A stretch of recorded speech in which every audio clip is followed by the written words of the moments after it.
ఏమంటే వాళ్ళు ఏదో మాట్లాడుకుంటున్నారంటే అటు వెళ్ళిపోతుంది. చివరికి వాళ్ళంతా మాట్లాడుకొని అక్కడి నుంచి వెళ్ళిపోయారా, వెళ్ళిపోయిన తర్వాత మళ్ళీ వీడి గుర్తు, అసలు నేను ఎందుకు కూర్చున్నాను, నేను చదువుకోవడానికి కూర్చున్నానే, ఈలో 15 నిమిషాలు అయిపోయిందే, మళ్ళీ చదువుకోవాలని చెప్పి మళ్ళీ కూర్చుంటాడు.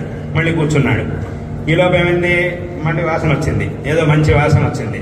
ఏం చేస్తున్నారు, ఏదో వంట చేస్తున్నారు, మన ఇంట్లో కాదు పక్కింట్లో వంట చేస్తున్నారు, ఏదో ఫలానా కూర వండుతున్నారు ఇవాళ, అదేమై ఉండొచ్చు, రేపు మన ఇంట్లో కూడా వండాలి, అదేం కూర, ఎలా చేస్తారు, వాళ్ళ దగ్గరికి వెళ్ళి అడగాలి, దాన్ని ఎలా వండుతారు, రేపు తప్పకుండా ఎలాగైనా సరే రేపు మధ్యాహ్నం దాన్ని వండాలి.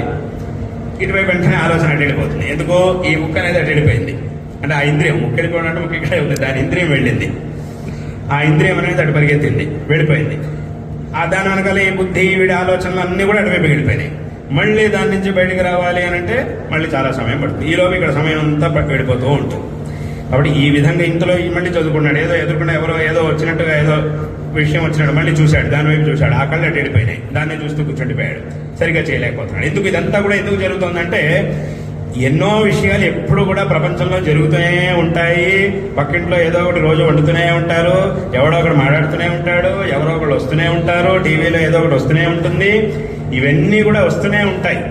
కానీ వీటి వల్ల నాకు ఎంత అవసరం ఉన్నది, వీటి అవసరం నాకు ఎంతవరకు ఉన్నది, ఇది నాకు అవసరం లేదు కదా, నాకు కావాల్సింది ఇది కదా అనేటటువంటి స్థితి వీడికి వచ్చి ఏం జరిగినా సరే ప్రపంచంలో అటువైపు చూడకుండా వీడు చేయవలసినటువంటి పని ఏదైతే ఉందో దీని మీద వాడు సంపూర్ణంగా దృష్టి పెట్టగలిగినప్పుడు వీడు అనుకున్న పనిలో ముందుకు వెళ్ళగలుగుతాడు.